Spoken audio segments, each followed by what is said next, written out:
Hello बच्चों, कैसे हो आप सभी। उम्मीद है आप बढ़िया होंगे। आज हम बात करेंगे क्लास 10th का एक चैप्टर होता है इलेक्ट्रिसिटी। उसमें एक मोस्ट इंपॉर्टेंट टॉपिक आता है आपका ओम्स लॉ। ठीक है, तो बात करने जा रहे हैं हम ओम्स लॉ के ऊपर।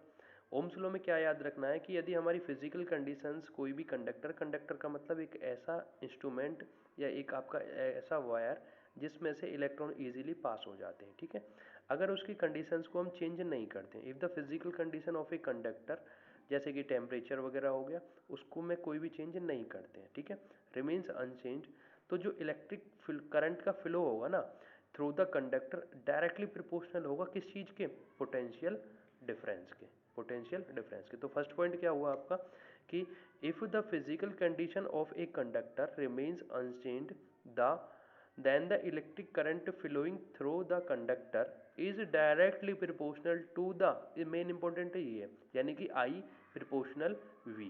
V क्या है बेटा, V होता है यहाँ पे पोटेंशियल डिफरेंस। ठीक है, नेक्स्ट बात करते हैं इसका क्या बनेगा।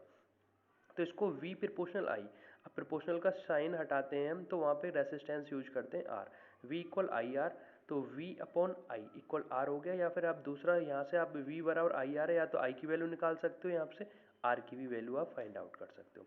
अच्छा, इन दोनों पॉइंटों को यदि हम डेफिनेशन के रूप में यदि समझते हैं तो फर्स्ट पॉइंट आता है आपका the current flowing through conductor, the current flowing through conductor is directly proportional to the potential difference across its end, I proportional B।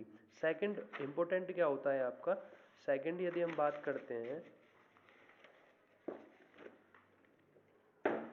देखो इसमें the current flowing through the conductor, the current flowing through the conductor is inversely proportional to its electrical resistance. मतलब क्या हुआ कि आपकी जो current flow कर रहा है आई, वो इनवर्सली प्रोपोर्शनल होगा टू इट्स रेसिस्टेंस, मतलब आर के बराबर। ठीक है, अगर हम इन दोनों को कॉम्बिनेशंस करते हैं तो आई बराबर हो जाएगा आपका वी अपॉन आर। क्यों, वी प्रोपोर्शनल था आपके करंट के और आर आपका इन्वर्सली प्रोपोर्शनल है आपके करंट के। ठीक है, ओके।